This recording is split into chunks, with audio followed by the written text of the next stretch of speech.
உலகின் ஆரம்பகால நகர்ப்புற நாகரிகங்களில் ஒன்றான சிந்து சமவெளி நாகரிகம் தற்போதைய பாகிஸ்தான் மற்றும் வடமேற்கு இந்தியாவில் கிமு 3300 முதல் 1300 வரை செழித்தது. 1920களில் கண்டுபிடிக்கப்பட்ட ஹரப்பா மற்றும் மொஹஞ்சதாரோ ஆகிய முக்கிய தொல்பொருள் இடங்கள் அடங்கும். நாகரிகம் அதன் மேம்பட்ட நகர்ப்புற திட்டமிடல், கட்டிடக்கலை மற்றும் சமூக அமைப்பு ஆகியவற்றிற்கு குறிப்பிடத்தக்கது. சிந்து சமவெளி நாகரிகத்தை ஆய்வு செய்தல். சிந்து சமவெளி நாகரிகம் தொடர்பான தொல்பொருள் ஆராய்ச்சி மற்றும் வரலாற்றை ஆராய நீங்கள் 1. அருங்காட்சியகங்கள் மற்றும் நூலகங்களை பார்வையிடவும். புது டெல்லியில் உள்ள தேசிய அருங்காட்சியகம் அல்லது லண்டனில் உள்ள பிரிட்டிஷ் அருங்காட்சியகம் போன்ற பல அருங்காட்சியகங்கள் சிந்து சமவெளி நாகரிகத்தின் சேகரிப்புகள் மற்றும் கண்காட்சிகளை கொண்டுள்ளன. நூலகங்கள் மற்றும் பல்கலைக்கழக காப்பகங்களும் விரிவான ஆதாரங்களை கொண்டுள்ளன. 2. கல்வி இதழ்கள் மற்றும் புத்தகங்கள். இந்த விஷயத்தில் அறிவார்ந்த கட்டுரைகள் மற்றும் புத்தகங்களை தேடுங்கள். தொல்லியல் அறிவியல் இதழ் மற்றும் பழங்காலம் போன்ற இதழ்கள் பெரும்பாலும் பண்டைய நாகரிகங்கள் பற்றிய ஆராய்ச்சிகளை வெளியிடுகின்றன. 3. ஆன்லைன் தரவுத்தளங்கள். OAA மற்றும் IXA.nu போன்ற இணையதளங்கள் சிந்து சமவெளி நாகரிகம் பற்றிய ஆய்வுக் கட்டுரைகள் மற்றும் கட்டுரைகளுக்கான அணுகலை வழங்குகின்றன. 4. கல்வி இணையதளங்கள் மற்றும் ஆவணப்படங்கள். இந்திய தொல்பொருள் ஆய்வு மற்றும் தேசிய புவியியல் போன்ற இணையதளங்கள் சிந்து சமவெளி நாகரிகம் பற்றிய கல்வி உள்ளடக்கம் மற்றும் ஆவணப்படங்களை வழங்குகின்றன.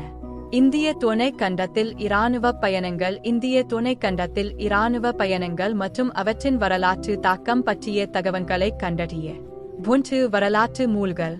பல்வேறு காலகட்டங்களில் உள்ள வரலாற்று நூல்கள் மற்றும் பதிவுகளை படிக்கவும். ஹெரோடோட்டஸ் போன்ற பண்டைய வரலாற்றாசிரியர்களின் குறிப்பிடத்தக்க படைப்புகளும் கோடினியரின் அர்த்தசாஸ்திரம் போன்ற இந்திய நூல்களும் அடங்கும். 2. இராணுவ வரலாற்று புத்தகங்கள். இந்திய துணைக்கண்டத்தின் இராணுவ வரலாற்றை மையமாக கொண்ட புத்தகங்கள் விரிவான நுண்ணறிவுகளை அளிக்கும். ஜான் கி மற்றும் P.M. பாண்டே இந்த தலைப்பில் விரிவாக எழுதியுள்ளார். 3. ஆராய்ச்சிக் கட்டுரைகள்.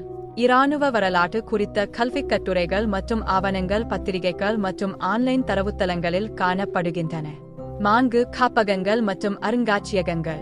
இந்தியா, பாகிஸ்தான் மற்றும் பிற நாடுகளில் உள்ள தேசிய காப்பகங்கள் மற்றும் இராணுவ அருங்காட்சியகங்கள் வரலாற்று இராணுவ பிரச்சாரங்கள் மற்றும் பயணங்கள் தொடர்பான பதிவுகள் மற்றும் கண்காட்சிகளை கொண்டுள்ளன.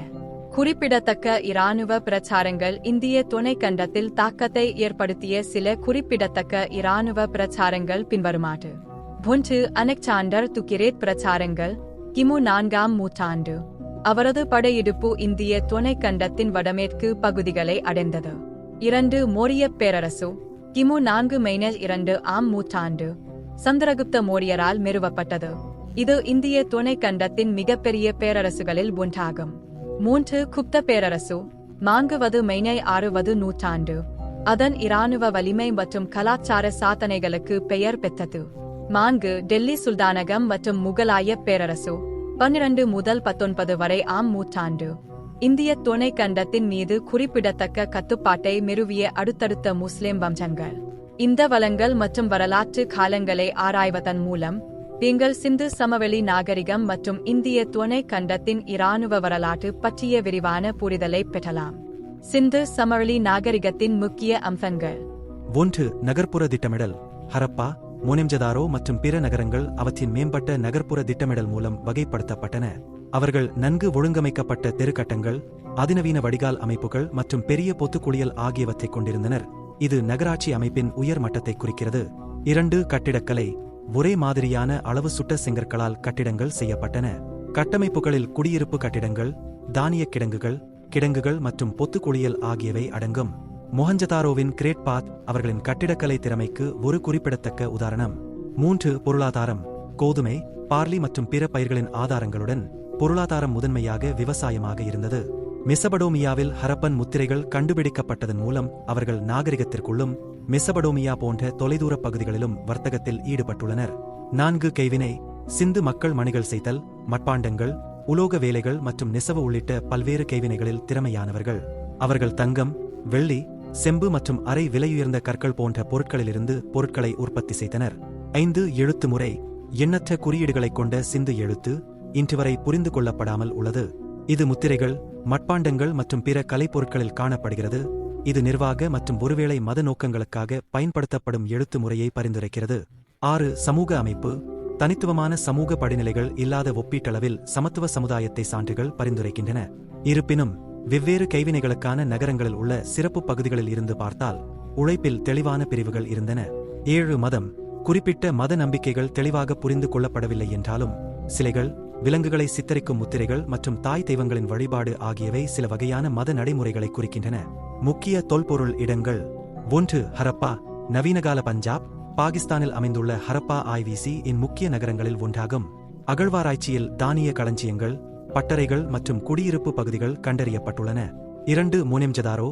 பாகிஸ்தானின் சிந்துவில் அமைந்துள்ள மொனெம்ஜதாரோ ஒருவேளை மிகவும் பிரபலமான சிந்து நகரமாகும். கிரேட் பாத், ஒரு பெரிய பொத்து தண்ணீர் தொட்டி மற்றும் நன்கு திட்டமிடப்பட்ட தெருக்கள் ஆகியவை முக்கிய சிறப்பம்சங்கள்.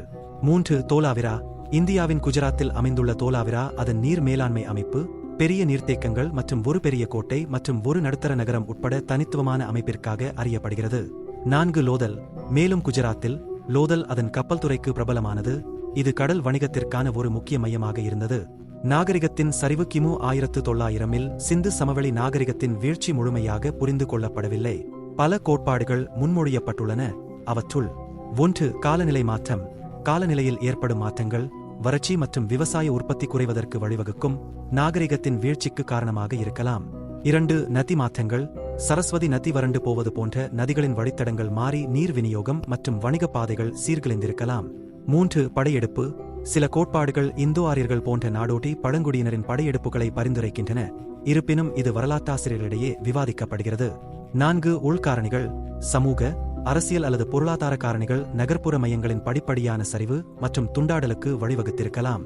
சிந்து சமவெளி நாகரிகத்தை மகிழ்ச்சியான நாகரிகம் என்று முத்திரை குத்துவது அகநிலை மற்றும் தொல்பொருள் சான்றுகளின் வரம்புகள் மற்றும் புரிந்து கொள்ளக்கூடிய எழுதப்பட்ட பதிவுகள் இல்லாததால் உறுதியுடன் சரிபார்க்க கடினமாக உள்ளது.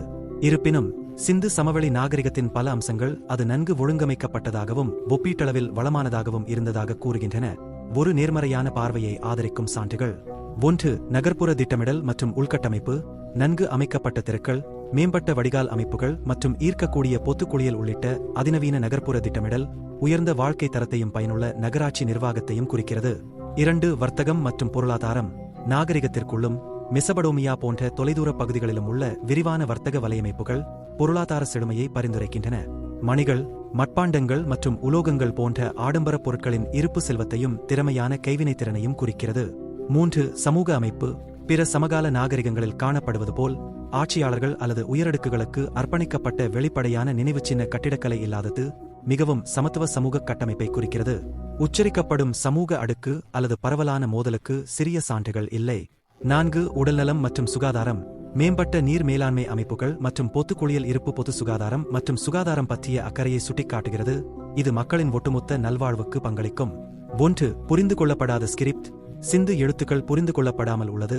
இது அவர்களின் சமூக, அரசியல் மற்றும் மத வாழ்க்கையை பற்றிய நமது புரிதலை கட்டுப்படுத்துகிறது. எழுதப்பட்ட பதிவுகள் இல்லாமல் நாகரிகத்தின் உள் இயக்கவியல் மற்றும் அதன் மக்களின் நல்வாழ்வு பற்றிய உறுதியான அறிக்கைகளை வெளியிடுவது சவாலானது. 2. தொல்லியல் சான்றுகள். நமது அறிவின் பெரும்பகுதி நகரங்கள் மற்றும் கலைப்பொருட்களின் இயற்பியல் எச்சங்களிலிருந்து வருகிறது.